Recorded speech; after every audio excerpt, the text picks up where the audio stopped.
Here's the new meta for ranked and competitive right after release. I just played a few hours and I tried a lot of the new items out firsthand, so here is me discovering most of them and showing you what they do and potentially how they could be used in unison with other weapons and items for a competitive meta. To start, we're actually going to jump in with the heals first. The first big meta shift, I believe, is going to be towards these new golden splashes. So once you pop them, you get this golden splash effect, and what that does is it makes you faster and it makes you swing your pickaxe even quicker. So I imagine this is going to be great for W keying, which of course is now a big part of competitive, which we'll talk about later, but it also gives you the speed boost, which is super important because rotation is a little bit more limited this season. Last season we obviously had the teleportation masks and the two blades, the typhoon and the kinetic blade, but now we don't have a lot. We have a couple things which we'll talk about, but this splash is going to be a big part of rotation this season. Okay, so here's another kind of rotation item, which is the Subzero's combat kit. So it has this punch ability and this slide ability. So the punch ability reminds me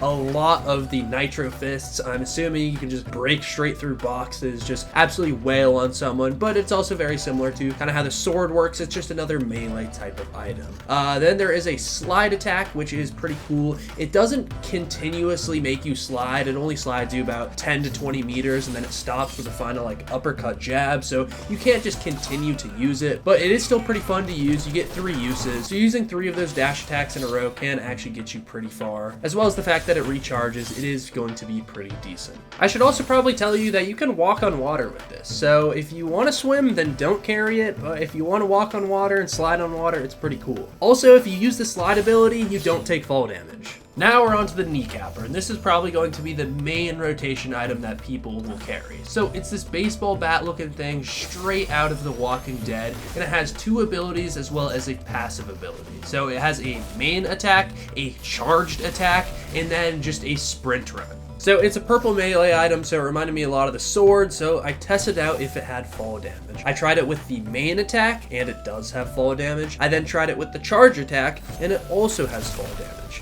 However, when using the sprint run, it does not give you fall damage. So I imagine this will find its way into competitive with all of the sky bases and high ground during endgames. Not to mention the other use cases for it, which is that it's a melee weapon, so you can just go up to someone's wall and start wailing on them. Just like any melee weapon, it pisses you off and you feel like it shouldn't be in the game, so try to avoid it if you see someone whip one of these out. And another cool little fact about it is if you use the charge attack, you can actually send someone flying across the map. I'm curious if you can do that to teammates during duos or trios, but you can definitely do it to enemies. And I'm almost positive they take fall damage if you do this too. So I'll speed this up, but I'm halfway between Canyon Crossing in the new area, and I started my sprint around there. So I'm just sprinting and sliding and sprinting and sliding, and I want to show you how far I get. So not only does this make you faster, but I'm pretty sure it reduces the amount of stamina it takes. Compare that with sliding and then finding a big hill to let your stamina regenerate, and you can make it super far off of just 1 stamina bar. And then if you pair that with the golden splashes from earlier, look at this run animation, look at how fast you go, look at how far you can get. Mix that with the sprint jumping of the golden splash and the bat, and you are good. You can also just jump from insanely high up mountains, and again, you won't take any fall damage. And something else I noticed, if you do the roll right after landing, then you get some of your stamina back, so you can continue to do this for a super long time, which is absolutely perfect for mid games to make the distance, and then the little jump ability is fantastic for end games. Okay, there's still a lot more that you want to know for the new meta, but if you're enjoying so far, or at least respect how I'm trying to get this to you day of release, then please invest in the channel and use code reidtheninja to buy the battle pass. When you boot up the game, don't buy it right there, close out, head to the item shop please, input a code, and then pick it up. Thank you. So one of the big new additions this season was adding a new sniper rifle into the game. It's very similar to the one from last chapter where it has 3 bullets and has practically no drop, but it's pretty good. Although the one thing that I did notice right there is that it did not one-shot headshot that guy. Maybe I hit his body and that's why it hit him for 189 instead of over 200, but I did notice that, so that's something to pay attention to, because something else they added in, which is very good, is the Mammoth pistol, which we'll talk about in a second. But back to the sniper, I just want to show you how to use this thing. There's a couple hash marks on the scope that relate to a certain meter distance, so I talked about this last chapter when those were in the game, but for this sniper, it's pretty similar. Right, so that first hash mark right underneath the scope, scope is at 100 meters, so not a lot of bullet drop. That one way further down is 200 meters, which is pretty far. That's almost render distance, and it still is not dropping that much. So once you can kind of get the bullet travel time down, then the drop is not much to worry about. Okay, so the Mammoth pistol I highly recommend using in competitive if you want to get Storm Surge or anything, because look at that, the green does 159 headshot damage. It might not do as much headshot damage as the sniper or have as much ammo, but the one thing it does have is its hit scan.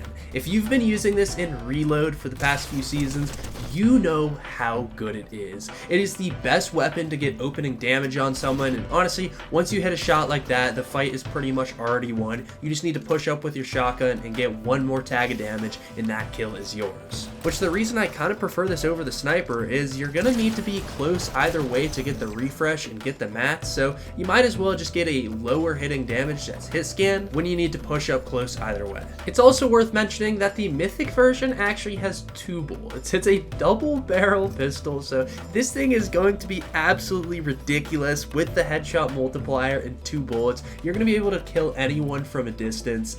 I can't believe it. So we're about to have a pretty big meta shift towards heal off again. I can feel it happening because last season we really only had med kits and occasional chug splashes, but I felt like not a lot of people use those. To this season, which we're going to have a lot more with these med mist smoke bombs, the golden chug splashes, which seem to be everywhere, and the new revamped chug jugs. Yes, chug jugs are back, and they do 200 health to you in the same way that a medkit does. So you can drink it and put it back down for later. You can drink some more and put it back down for later. I would say all of these heals are going to be a problem for competitive because people will just sit in surge bases, trade damage back and forth, and it's going to be pretty boring to watch. But with the Mammoth pistol and the sniper being back, that might not be the case. So these things kind of balance each other out. I guess it'll just come down to heal offs in the end.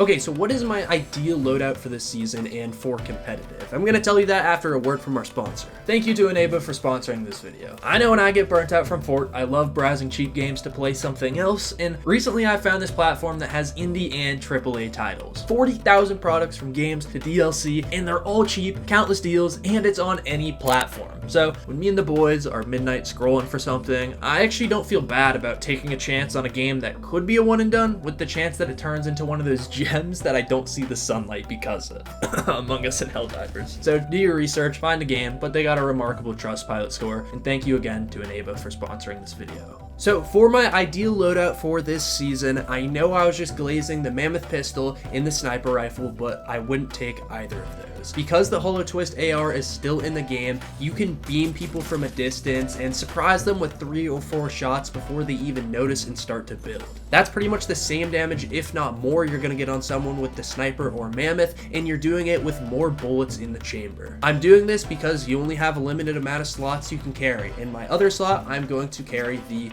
pump. The pump is still in the game. It's still the best shotgun because the new one hasn't been added in yet, so I'm going to have to stick with the pump. For my heals, I want to go 3 shieldfish and then probably 6 of the golden splashes. And if I can find the baseball bat, I'm going to use the baseball bat. If not, then I'm going to double up on even more of the golden splashes. This loadout is subject to change since there are going to be more items added, such as the shotgun with the SMG built into it, so we're going to have to see how that all plays out. If that gets added, since that combines 2 weapons into one, I might start using the Mammoth or the sniper, but for right now, I will not be. I tried to get this out for you guys on day 1 of the season, so if you rock with that, please invest in the channel, and again, use code reidtheninja to pick up the battle pass. If I got another video from this season out yet, it'll be right here, but if not, this is my breakdown of Mr. Savage's last high ping cash cup. Thank you so much for watching. My name is reidtheninja, and I'm signing off.